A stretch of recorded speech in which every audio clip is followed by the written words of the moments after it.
Jay here, Stretford, Paddock. This is it. This is the big one. Manchester United hosting Crystal Palace in the Premier League. Joining me, as always, is Mr. Joe Smith. Joe, we're flying at the minute. Are we? Well, we're not. We're, 13th? But Yeah. in terms of form... 12, sorry. Forgive me. How dare I? We're doing all right form-wise. We're actually winning a lot of games just spread out over different competitions. Yes. There is a little bit of, dare I say, momentum happening at Manchester United. There's momentum in terms of results. Yep. The performances have been sort of up and down within that I think that's a fair comment. I think it's 5 wins in our last 6 games. I would say 4 of those wins weren't particularly convincing. I think you look at the Rangers game, they equalised in the 88th minute, whatever it was, and we had to win it again after that. The Resilience. The Southampton game, we really struggled. The Arsenal game, we were defending backs to the wall for 60 minutes of that. Dogged. And the, what was the other one? Southampton. FCSB. FCSB, that was the only one that was good. So, yes, we've won 5 of our last 6, but a lot of those games have been either a little bit lucky or we had to sort of pull things out of the bag at the last minute. I'm not complaining, but I think the reason that stat feels almost false is because they haven't been the best performances. Yes, but when was the last good performance? The second half of the most recent game. That's true. Momentum. The last 45 minutes we played have been some of the best all season. So that is a good thing. And I'm not trying to downplay it. I'm not trying to. You're not. But I think this was what I would hope would happen, is that we would go from a stage where we're not actually playing that bad, but we're not winning games, we're not picking up the points, to we're not playing that much better, but the results are kind of turning a little bit. And there's going to be ups and downs, but at the minute we're on an upward little trajectory, and I like that, definitely. Yeah, 100%. I agree with what you said. I'm not going to pretend that it's been amazing watching Manchester United, but at least we're getting some results. We are showing a little bit of resilience as well. And of course, the game against FCSB, albeit not the best team we're going to face this season, but it was a good performance in that second half. One of the reasons it was a good performance in that second half was Mr. Mainoo, Cobby, as his mates call him. Yeah. Played in a further forward position than usual, a bit more of a 10. It's weird with Cobby Mainoo because I don't feel like he's having a bad season at all. No. I just feel like he's probably not been as consistent this season as he was last season. And now there is that added burden of expectation because he's not just this kid who's burst onto the scene. No one knows what he's about. Yeah. People know he's an established England international who helped us beat Manchester City in an FA Cup final. So there's a bit more wanted from him than perhaps we've seen week in, week out. But we saw it in Europe in midweek. He had a very good game, and that's what you want to see. Yeah, he has, like you said, he's got something to live up to now. But last season, every step was into unfurrowed ground, if you will.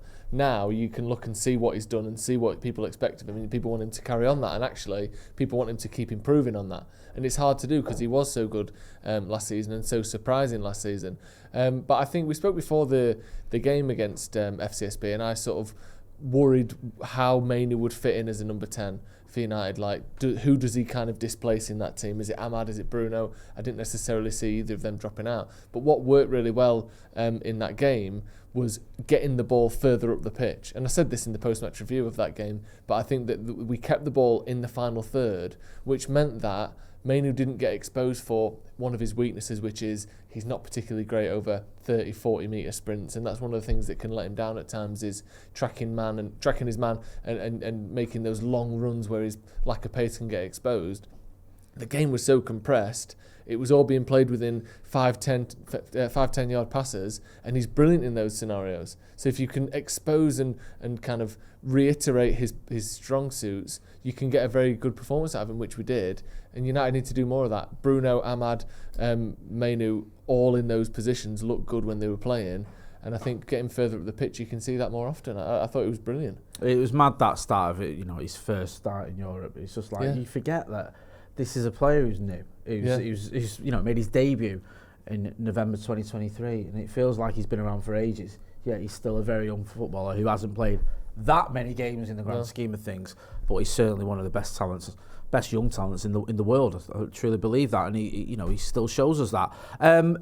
Another area that sort of was a little bit more positive in Europe this week was the wing-back position. Yeah. You were mentioning it on the watch-along about Diogo Dalot getting forward for that goal, which was a tap-in. Basically, how far forward he was getting. Wing-backs have been a bit of an issue this season, haven't they? Because we know Ruben Amorim wants to play, or is playing, with wing-backs, and we know that sometimes we've had to have sort of square pegs in round holes. Diogo Dalot, who's a right-back, playing as a left wing-back at times. You've had Amad Diallo, or Amad I should say, as he's likes to be called now, playing as a wing back when ideally you want to see him further up the pitch. Yeah. It does feel like we've had to sort of shuffle things around, but with Patrick Dorgu coming in, and this, by the time you're watching this, he's probably already been announced. I mean, that's a step forward, isn't it? But also what we saw as well midweek, we saw a bit more of what we imagine Ruben Amorim wants to see from his wing backs. Yeah, I felt like we were seeing more of that from Dallo, and the overlapping as well from him, the tapping at the back post. I love that because it shows that he's in and around the 6-yard box, which is what you need from a wing back. Like, it's not just a defender who's sort of playing a bit further up and playing a bit wider. You're meant to be a goal threat. You're meant to be really dangerous. And we saw that. We saw him get the goal, and it wasn't just a 20-yard kind of toss of a coin, 1 in 20 strike like we've seen him score before. It was if you can get in that position 20 times a season, you'll get 10 goals, and that's the sort of thing that we want from our wing backs. And it shows as well, doesn't it? Look at the players who we've been linked with. We've signed Dorgu. Quenda seems like a very strong kind of negotiation for the summer now, based on the reports in the last sort of 48 hours. Like, these are wing backs. It's clearly a position that we're thin in. It's clearly a position that Amorim wants to strengthen. But if Dallo can kind of do a bit more of that, maybe he can still have a future in that position, because otherwise it's going to be tough in it. And I feel sorry for Mazraoui, because he might be even thinking now, like, what am I going to be in this team in 12 months' time? I'm not really a wing back. I'm not really a centre back. I was like one of our best performers. He was one of our best performers pre-Christmas, and when he came in, he's been excellent. But where does he play week in, week out? I don't know. So it's going to be a tricky one for certain players. But I do think that if we can see more of that between now and the end of the season, they might have more of a future at Man United going forward, because, you know, that was really good from Dallo getting in that position, I thought. No, it was. I get your point about Mazraoui. Maybe he can be that sort of player who operates in a number of positions when he's needed. Yeah. I know no player really wants to be like a utility man, like John O'Shea or whatever. I'm not knocking John O'Shea, but basically you come in when someone's injured, or you're shuffling it around, or he can cover full-back, he can cover, or wing-back, he can cover centre-back. But there is a little bit of that in Mazraoui. But it'll be interesting to see whether he ends up keeping his place in the side, or eventually is sort of moved to a more bit-part role. With all that being said then, and before we get to it, get your phones out. Film yourselves in landscape for 30 seconds, roughly 30 seconds. It doesn't have to be bang on 30 seconds, but around 30 seconds, and give us your score predictions. Send them to paddockmatchday@gmail.com, and we'll use that as part of our pre-match build-up on the watch-along. And you can even end up getting on the show, getting in the studio. We saw Tyler who sent us some pre-match predictions. We had her on the preview a couple of weeks ago. We're always open to having new talent coming in here and join us on Stretford Paddock. So send us your score predictions, and you never know where it might lead. You might have to come and share a studio with me and Joseph. With all that being said, give us your predicted 11. Yeah, I'm going to go Onana in goal, Martinez, Maguire and De Ligt as the back three. I think if Mateta's playing for Palace, he's a sort of big, kind of heavy striker. He's the sort of player that Harry Maguire could do with being in the team for. Also, I think Mateta, I saw a stat, since their new manager came in, what's his name? Glasner, sorry. Yeah. He's only scored 1 goal fewer than Salah. Yeah, he's on fire. In that time. Glasner's getting the best out of him, Absolutely ridiculous. Like, he's got 8 goals, 1 assist this season, but just has been absolutely on fire since Glasner came in toward the end of last year.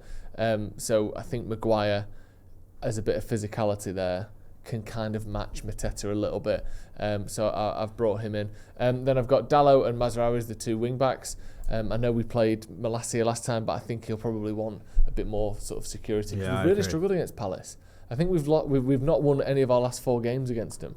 So we could do with winning this one. Then I've gone Bruno Fernandes. Beat him in the FA Cup though, didn't we? Twice in the final. Hey? Didn't we? 7 years ago. Right.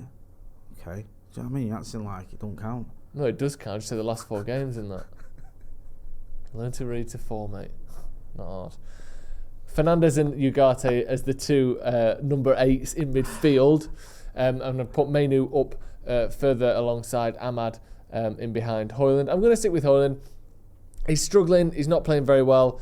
And this isn't meant to be a particular diss to Xerxes, but I don't feel like Xerxes is going to get a goal either. I know his hold-up play has been a little bit better, but he's just not a presence in the box. And neither is Højlund at the minute. I'm picking, between 2 incredibly out-of-form strikers. But I feel as though I'm more invested in the long-term future of Rasmus Højlund. and see him fitting in this system. Like the best version of both of these two players, I think the best version of Højlund has more of an impact, plays more often, works in this system more than the best version of Xerxes. So I would like to prioritise getting the best out of him. So I'm going to start him up front, and I think Amrin will do the same. But there you go. Do you know what, Joe? It's not often I say this, but I completely agree with you. I think Ruben Amrin will pick the team that you've said, including Mainoo in the 10, which is probably the only debate. Do you know what I want to see? Listen, the team you've spoken about, I don't need to go into it. There's one thing I want to see on Sunday. Go on. Ahmad on free kicks. Give him a go. Let him have a try. At least free kicks that favour a left footer. Yeah. At least let him have them ones. Because I know he let Martinez have a go midweek, but then he had another one that was probably favoured for a left footer when Ahmad was there. Bruno, and he took it himself straight into the wall. And I love Bruno Fernandes. He's easily Manchester United's best signing post Alex Ferguson, and I think there's a good chance he'll go down as a really great player, one of the great players for Manchester United, albeit one who's not won as much as others. But his free kick record is woeful. Yeah. It is. Now, I know he's hit the bar a lot and he's had some good saves, but I think he's scored about 3 free kicks in about 5 years for us. Yeah. Something like that. He's not prolific. No, and he takes them every game. Yeah. No one's getting in his way. They're his to take. So let someone else have a go. And Ahmad had a good record at Sunderland. He had a good record at Man United under 23s. He's got a decent dig on him with a free kick. Let him have a try. At least with ones that favour his foot.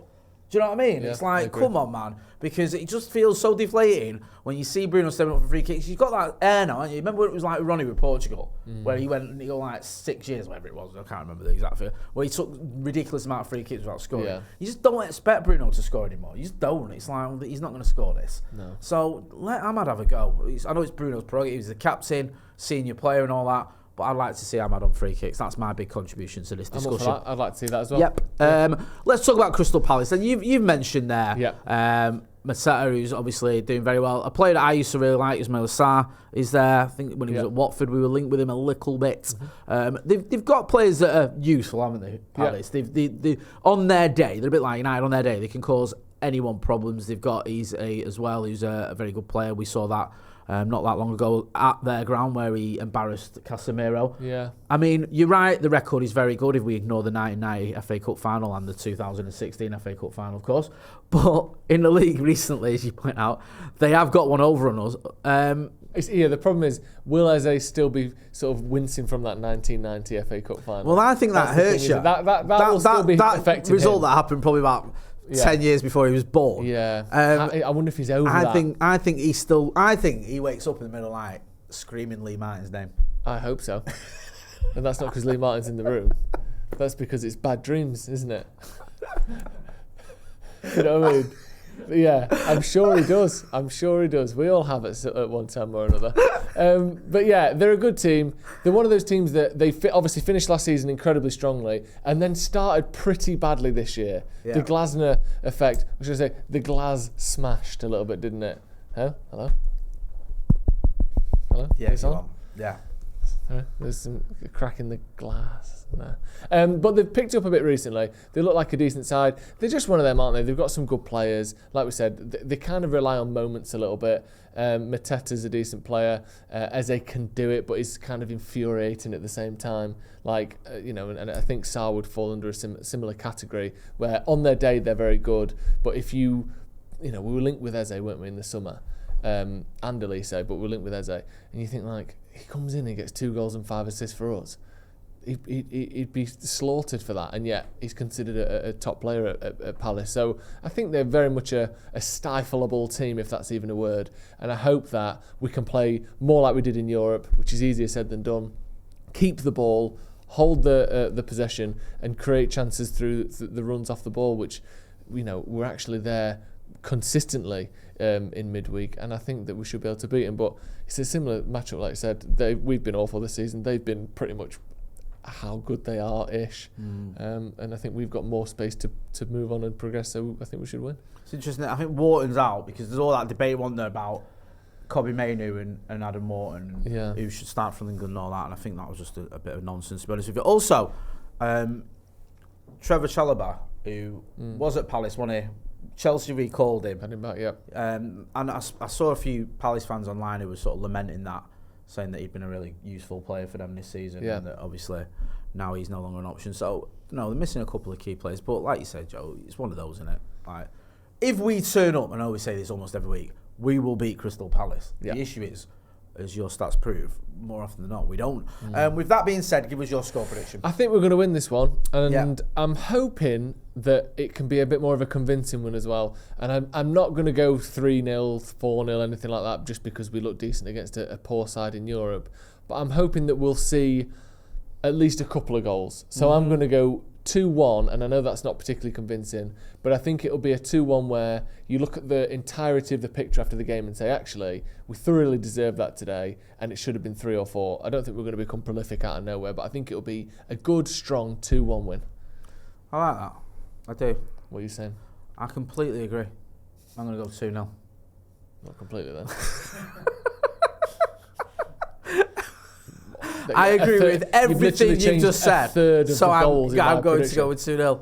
I think we'll win.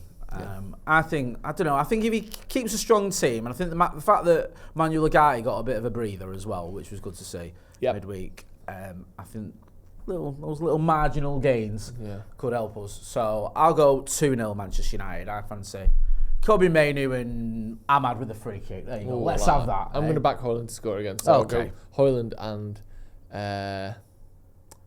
Delete. Oh, very good. Yeah. Nice. Listen, we'll settle for any win. Make sure, if you're not doing, you are subscribing to the channel. Go and check him out, Sloppy Joes. You know where to find me. Don't forget, we're going to be here with the watch-along as well this weekend. Manchester United in a mid-table clash against Crystal Palace. That's been Joe. I've been Jay. Thanks for watching.